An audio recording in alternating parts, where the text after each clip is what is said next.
মানবতা বিরোধী অপরাধের মামলায় সর্বোচ্চ আদালতে দেয়া সাজার রায় পুনর্বিবেচনার জন্য জামায়াত নেতা দেলোয়ার হোসেন সাঈদী ও রাষ্ট্রপক্ষের করা দুটি আবেদনের শুনানি শুরু হয়েছে সুপ্রিম কোর্টের আপিল বিভাগে। দুপুরে প্রধান বিচারপতি এস.কে. সিনহা সহ আপিল বিভাগের 5 বিচারকের বেঞ্চে শুরু হয় শুনানি। প্রথম দিন প্রায় 1 ঘণ্টা শুনানির পর সোমবার পর্যন্ত মুলতবি হয় কার্যক্রম।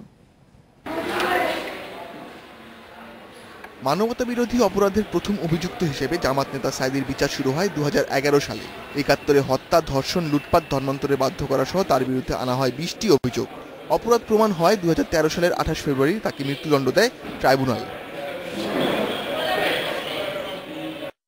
রায়ের বিরুদ্ধে আপিল হলে 2014-এ ট্রাইব্যুনালের সাজা কমিয়ে সংখ্যাগরিষ্ঠতার ভিত্তিতে সাঈদীকে আমৃত্যু কারাদণ্ড দেয় 5 বিচারকের আপিল বেঞ্চ। 2015 সালের 31শে ডিসেম্বর সর্বোচ্চ আদালত পূর্ণাঙ্গ রায়ের অনুলিপি প্রকাশ করলে মামলা আসে রিভিউর পর্যায়ে। গত বছরের 12 জানুয়ারি ট্রাইব্যুনালের রায় বহালে রিভিউ আবেদন করে রাষ্ট্রপক্ষ। এর 5 দিন পর খালাস চেয়ে রিভিউ আবেদন করেন সাঈদী। আর এই দুই আবেদনেরই শুনানি শুরু হয়েছে রোববার। সাঈদীর পক্ষে যুক্তি উপস্থাপন করেন তার প্রধান আইনজীবী খন্দকার মাহবুব হোসেন। বিশেষ করে আমাদের dissenting judgment mister justice Wahab Ali সাহেব, ওয়াহাব যে জাজমেন্ট দিয়েছে সেটাও আমরা তুলে ধরেছি।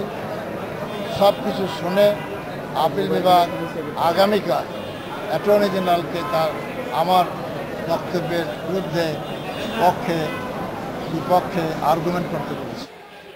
আপিলের রায়ে 10, 16 ও 19 নম্বর অভিযোগে যাবজ্জীবন কারাদণ্ড দেওয়া হয় সাঈদীকে। 8 নম্বর অভিযোগে ইব্রাহিম কুট্টি ও বিশাল আলীকে হত্যায় সহযোগিতার জন্য দেওয়া হয় 12 বছরের কারাদণ্ড।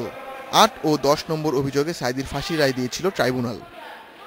আমাদের দাবি হলো, সে যদি হত্যাকাণ্ডে জড়িত থাকে, হুকুমদাতা হিসেবেই হোক এবং ওইখানে উপস্থিত থেকে প্ররোচনা করেই হোক, প্ররোচনা দিয়েই হোক, যেভাবেই হোক, যেহেতু সর্বোচ্চ আদালত বলেছে যে সে অপরাধী, সুতরাং তাকে ফাঁসি দেওয়াটাই ছিল একান্ত প্রয়োজন।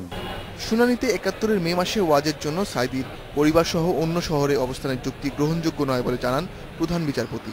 এ পর্যায়ে মুক্তিযোদ্ধা যাচাই বাছাই কমিটির অনেকেই 71-এ পাকিস্তানের পক্ষে কাজ করেছে বলেও জানান তিনি। Ashiq Hossain, Independent News, Dhaka.